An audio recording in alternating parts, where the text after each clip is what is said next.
Today we are going to start the lesson light. So for this, first we'll discuss about the rectilinear propagation of light, children. Rectilinear propagation of light, children. Okay. Rectilinear propagation of light.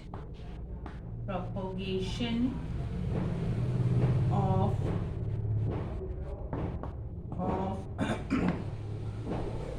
light. Okay, so what does this rectilinear propagation of light mean, children? When you go to see a film in a theater, observe the beam of light coming from the projector and falling on the big screen.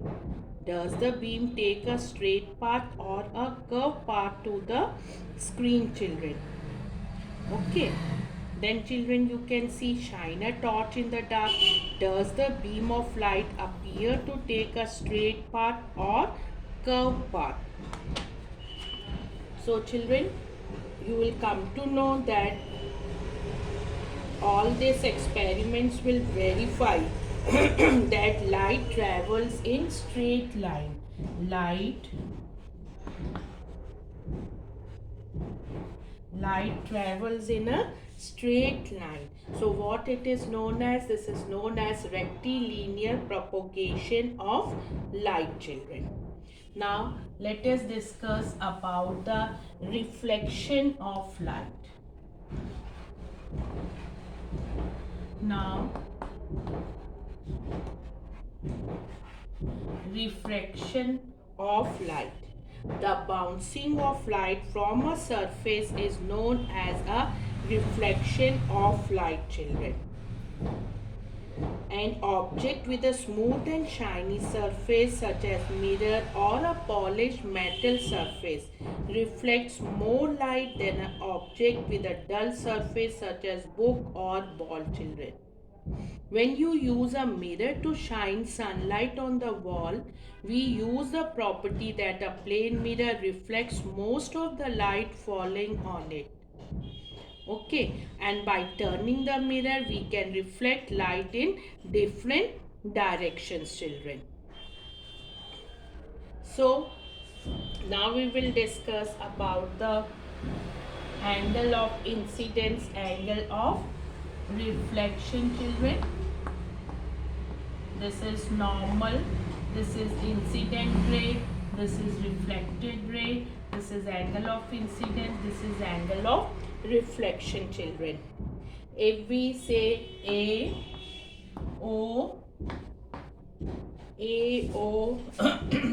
here it is B, this is X. So children, angle AOX is equal to angle of incidence, children, and this is known as angle of reflection.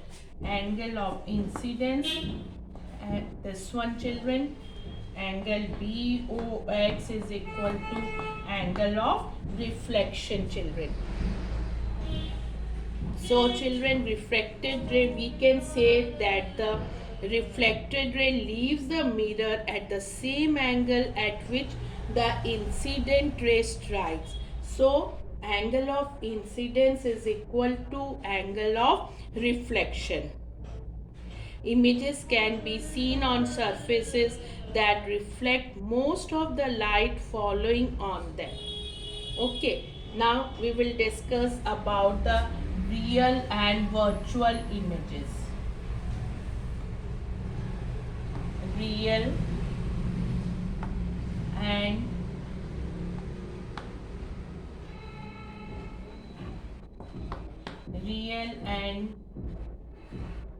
virtual images, children. Okay, a projector forms an image on a screen. A mirror also forms your image when you stand in front of it. So what is the difference, children, between both of the images? The image formed by a projector in a cinema hall, children, it is formed on a screen. It is formed on a screen, children. It is formed on a screen. What is it known as? This is known as a real image, children. Okay, and the image which cannot be formed on a screen, it is known as a virtual image. In case of the mirror, the image seems to be formed behind the mirror. If you move, children, away from the mirror, the image will also move away from you. But if you go behind the mirror, you will not find anything there. This image seems to be imaginary, children. Such an image which cannot be formed on a screen, that is known as a virtual image, children. What it is known as? That is known as a virtual image. Okay, children. Now, to understand how a virtual image form, let us study how we see objects, children. A light from an object enters to your eyes. Its real image is formed on the retina, children. Where it is formed? It is formed on the retina. Okay. Then, children, this image is smaller than the object and is upside down. So, what does the brain does? The brain then studies the image. It knows that light travels in straight lines and is therefore able to analyze the direction, calculate the distance and the size of the object. So what you will find, you will see the objects in its correct size, in the right direction and at the right distance, and of course, children, it will be right side up. Now the properties of image formed by a plane mirror. Properties of image formed by a plane mirror.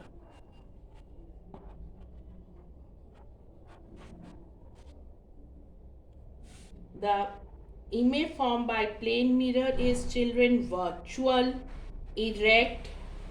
It is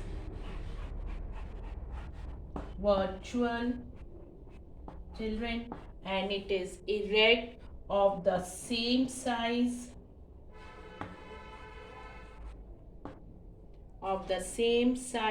as the object, laterally inverted.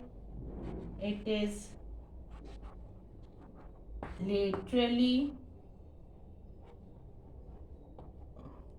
inverted and appears to be as much behind the mirror as the object is in front of it, children. That are the properties of the plane mirror. Now, children, what is this laterally inversion?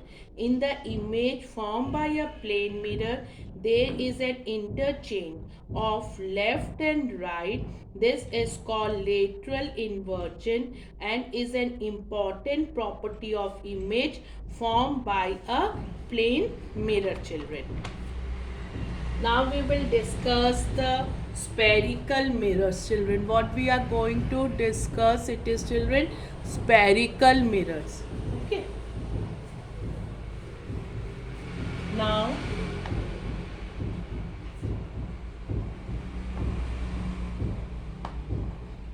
about spherical mirrors. Okay, children.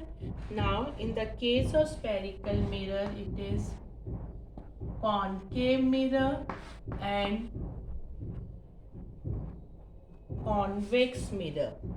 The curved surface of the spoon acts as a reflecting surface, but this reflecting surface is not flat like that of a plane mirror, children. It seems to form a hollow sphere. What it seems, children? It seems to form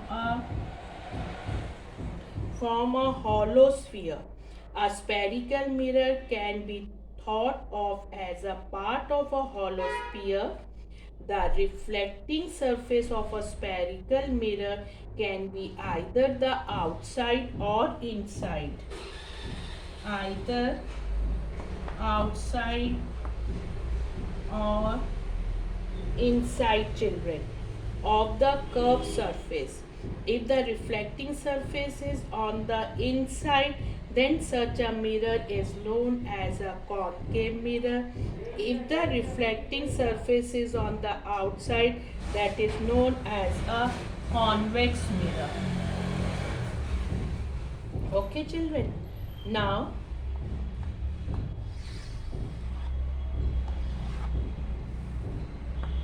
wait. I'll tell you about the spherical mirrors.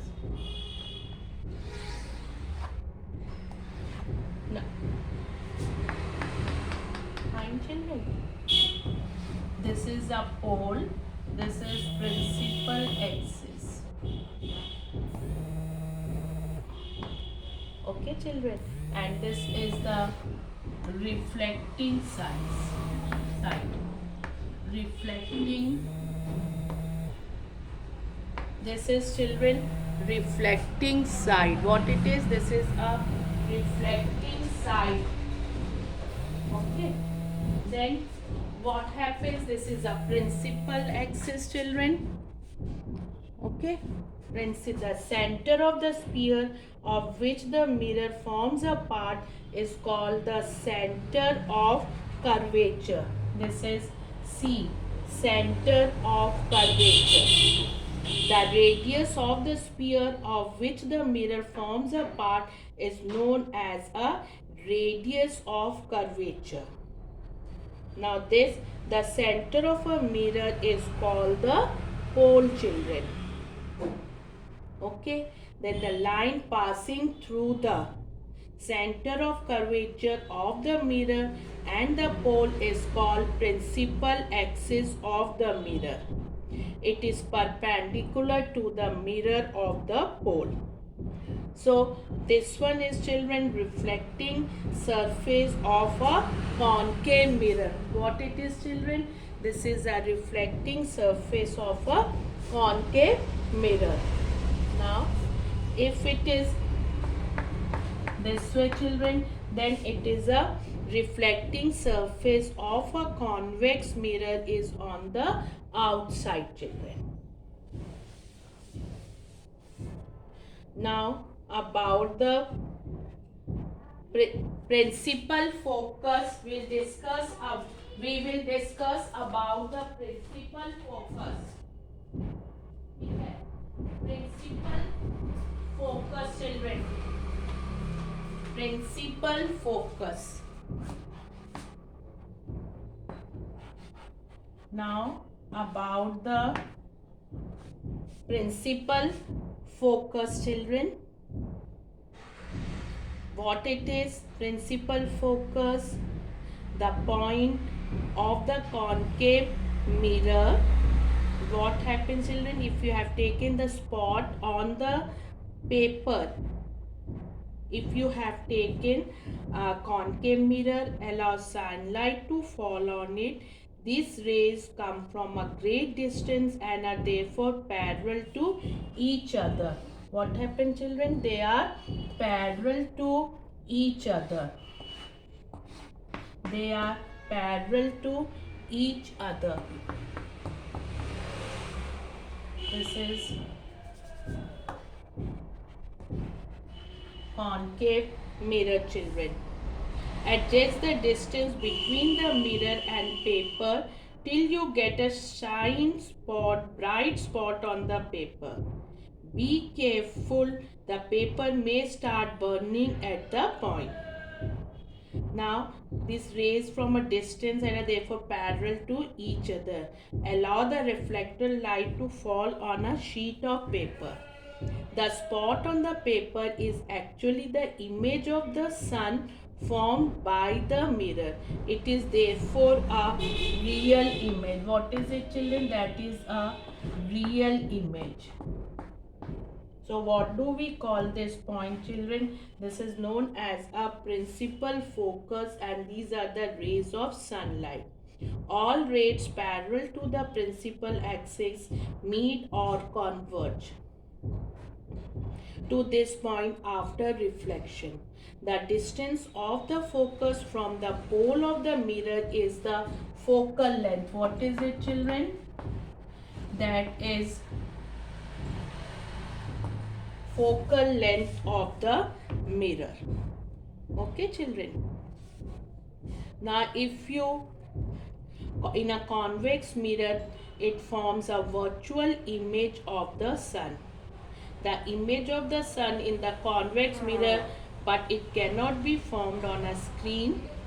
A convex mirror therefore forms a virtual image of the sun. If a beam of light rays parallel to the principal axis falls on the convex mirror, the rays diverge after reflection, children. Okay. What happens? The rays diverge after reflection in the case of convex mirror, children. If the reflected rays, what happens if a beam of light parallel to the principal axis falls on a convex mirror, the rays diverge. They appear to come from the, in the case of the convex mirror, if a beam of light parallel to the principal axis falls on a convex mirror, the rays diverge after reflection. If the reflected rays are extended backwards, they appear to come from a point, children. This point is called as a principal focus. This is known as a principal focus F of the convex mirror, children. Now, children, uses of spherical mirrors. Uses of spherical mirrors. Concave mirror and convex mirror uses.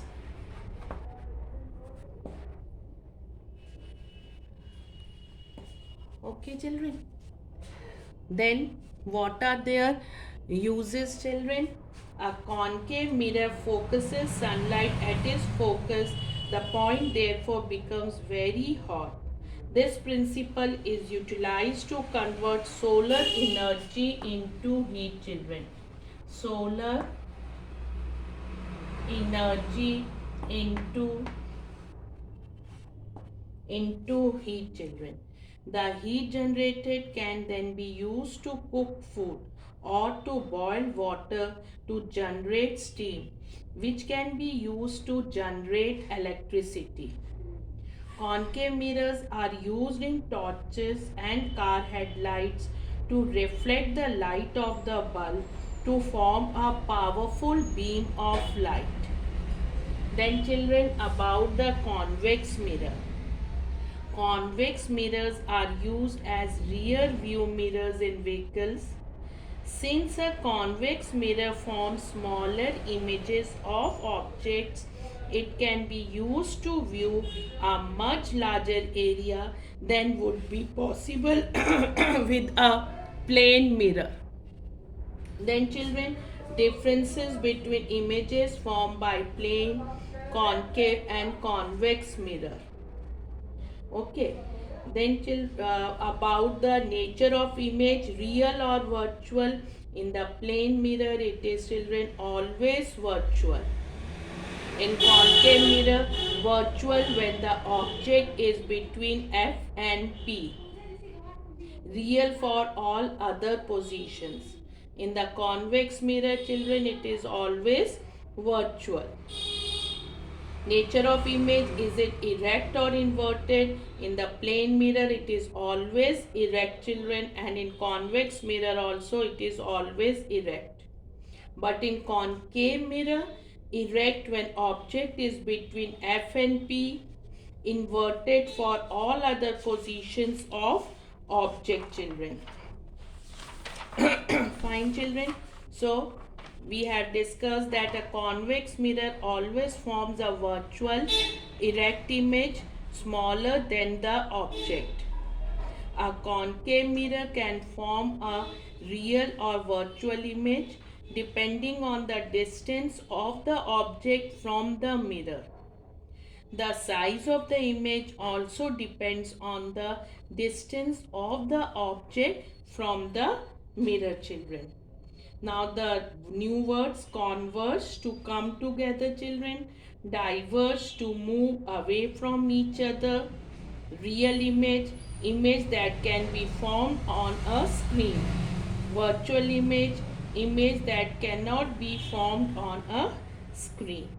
Thank you, children.